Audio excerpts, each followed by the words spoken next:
I have been teased, mocked, bantered for about 2 years now for using the word scary.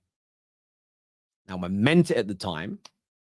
I felt Arsenal had become a scary team. And of course, when I speak about football and give my opinions on it, if I'm talking about my perspective, I'm very clear on that, which it was with Arsenal. If I'm talking about a wider view, it's different. Now, I do believe that the Arsenal scary theory has been proven. I don't think City fans are scared of Arsenal, but all the other members of the top six are for various reasons. Man United fans, because of where we sit and how much better Arsenal are. Chelsea, similarly. Spurs, we know why. Liverpool's is a little different. I don't think it's the same as Man United or Chelsea's. It's if they can win one of these Premier Leagues or maybe another one, the Arteta legacy in the Prem could surpass Klopp. That's what their fear is. They don't want their manager being toppled. But either which way, they're a dangerous outfit. But I'm here today to talk about what else I think is scary in the Premier League. And I'm looking at three things moving into next season that I think we should all be worried about, fearful of, scared of. And I know a lot of, I wouldn't say men. No man is offended by the word scary. People that pretend to be men, as in, I'm a big, strong man, I ain't scared of nothing. You are. That's why you don't like the word. If you're scared, that word bothers you, I really think you need to touch grass or get therapy. I really do. You've got some little man problems, if that makes sense, maybe. What are you overcompensating for? But three things I think are scary. Before I go any further, one thing that is scary that you need to take care of is your health. You need to eat as good as possible, sleep as much as possible, and make sure you are exercising. A great way to complement all of this is with supplements. Brickhouse Nutrition and their Field of Green range is what I use. This isn't like a protein shake about getting muscly and getting ripped. It isn't creatine. It is pure organic superfoods. So different fruits, veggies, herbs, and spices put into a powdered form that you essentially put into water. It's very quick, it's very easy, and it is very, very nutritious indeed. Scan the QR code on the screen or click on the link below. If you use promo code SQUAD, you get a 15% discount. So make sure you're using it. Try it out. Life-changing for me personally. But the three things. Now, I'll start with Arsenal because I will also mention them. They should be judged now on winning trophies or not. The rebuild was completed a year ago. This campaign, and by the way, I'm recording this before the final day of the season, they haven't won anything, which is a disappointment, which you could look at as failure. And some people do.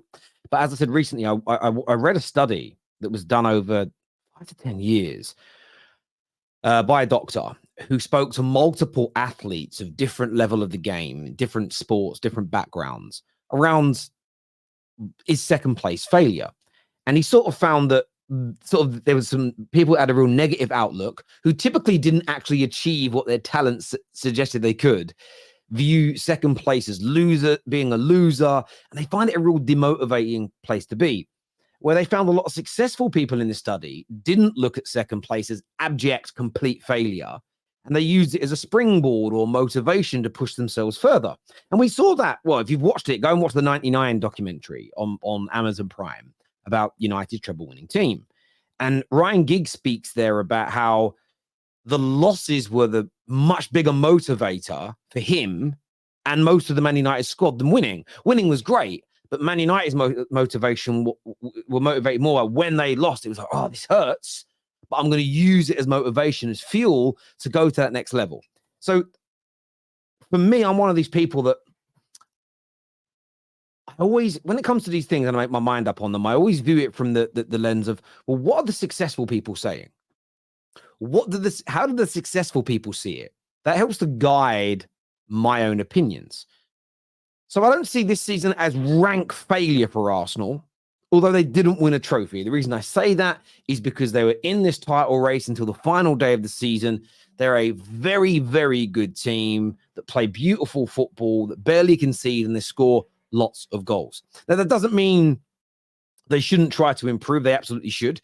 And of course, there is going to come a day where they have to look at Arteta if no trophies happen again by the end of next season and say, can we find a better manager who can get us over the line? That is a conversation that also needs to happen. There's no doubt about it. But Arsenal next season, they're going to have a very good summer in my view. They're going to be a dangerous and scary team again. So anybody hoping for a fall off, as of right now, on the 18th of May 2024, I cannot see that happening. The second thing I'm worried about is, of course, the best team in the world is Manchester City. People always say, Terry, how come you're not scared of City? Of course I am. Of course I am. They're the best team in the world with one of the greatest managers of all time, an amazing squad, almost unlimited resources, and they know how to win. They've done a four-peat. The scary factor is they're going to spend money this summer. They're looking at Paquetas. They're looking at Kimmich's. The list goes on. And they are fighting out for a goddamn 5p. I repeat, 5p. 1, 2, 3, 4, 5. That's 5, bruv. 4 is unprecedented. And I don't think will be done again in my lifetime. 5. 5. That scares the living daylights out of me. That scares the living daylights out of me. Those records matter. And they're the first to do it. Matching a record's great. Well, we got that first. We're fine. Like, if you're the first team to do a quad, you'll never want anyone else to do the quad. But because you've got it, no amount of other teams that win it takes yours away. It doesn't work like that. Only if somebody betters it. So City doing a 3-peat, cool. Doing a 4-peat, better something I've got. That is real pain. The fact they could add a 5-peat, which if you just said to it about anyone doing a 5-peat 3 years ago, 30 years ago, 60 years ago, you probably would have been laughed at. Genuinely laughed at. And that is how good Pep Guardiola has got his team. Many think they're the greatest Premier League team. Many think they're the greatest English team of all time. And I think it's a fair argument. Whether you agree with it or not, it's of course fair. They've done a 4-peat, going for a 5-peat in what could be, as we say, Ornstein has alluded to the industry believing that Pep will go. I spoke to somebody very close to Manchester City who is 90% sure he goes. And Pep leaving final year, no stone left unturned. One last attempt for absolute greatness beyond greatness, but beyond greatness is a scary and sobering thought to have. And the third thing I'm fearful of, I'm scared of, I'm worried about, is the Man United rebuild. Now, I have faith in the people that have bought into the club. I love the names and the CVs of the individuals that are coming in to run the club. I essentially have got what I've been asking for. So I'm so excited about who we're going to bring in, how we're going to change, what we're going to do to fix the culture. Now, I know a lot of people ignore this for multiple reasons. Some people forever and a day have just blamed it on managers or individual players as to why United have been in the mud for a decade. I get it. I disagree, but I get it. Okay. I understand what they look at. Some people just have no time for the ins and outs of the club, or they don't think it's necessarily important. They don't feel like it's a real key component. Where I, on the other hand, in the modern day era, think it is essentially the most important part of the club. It's the heartbeat. And as you all know about your health, if your heartbeat isn't strong for any reason, everything else is in trouble. Everything else is in trouble. So I'm excited about what we're going to do.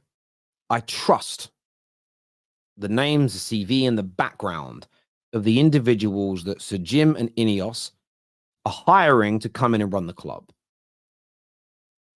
But the more excited I get, the fear creeps in. And the fear is of failing again. And there's this element of me that's, I suppose the expression I would use is once bitten, twice shy. I don't want to get overexcited. I don't even want to get a little bit excited because I've faced so much disappointment with this club over the past decade. It hurts. Now, there's some greatness that can come from that pain in the sense of when you eventually do start winning again, if God willing, that's the journey we go on. I think it will taste amazing. Have you ever been? I don't know if you did as a kid. I know young people might not do it anymore. We used to play out a lot as kids. You go out and you play. And in the summer, I lived on this housing estate. And in the summer, it was amazing because you play game, you'd have water fights. We used to play a game called Runouts, which was just, have you ever played Runouts before? So the way the game worked is you had like two teams. And then it was like a base. And the base we always used to use was like the playground on the estate. One team would then run out across the housing estate, and the other team would then leave the base and try and find you. A couple of people would stay at the base. And your job was to try and get as many people back as possible back to base without being caught, essentially. You could be seen, but you couldn't be grabbed or touched. And then once you finish, you switch it round, and the team who got the most back wins. It was a great game. But you play this in the summer, and you'd be outside 2-3 hours running around, no bottles of water, no one did any of that. But you'd get home and you'd be absolutely gasping because it was so warm. You'd been running around, and you'd drink some tap water, but it was the most amazing taste in the world because you were so goddamn thirsty. That is how I view the feeling of winning Premier Leagues will feel after going through, for the first time in my life. I remember the early days of Man United. When I was very young, we weren't very good. But I was very young, so I only have bit part memories. This decade will live with me forever. But I hope that it makes me more appreciative of the success that can come. I think I was probably a little bit bloated on it under Sir Alex and thought maybe it's never going to end, and that's been a rude awakening.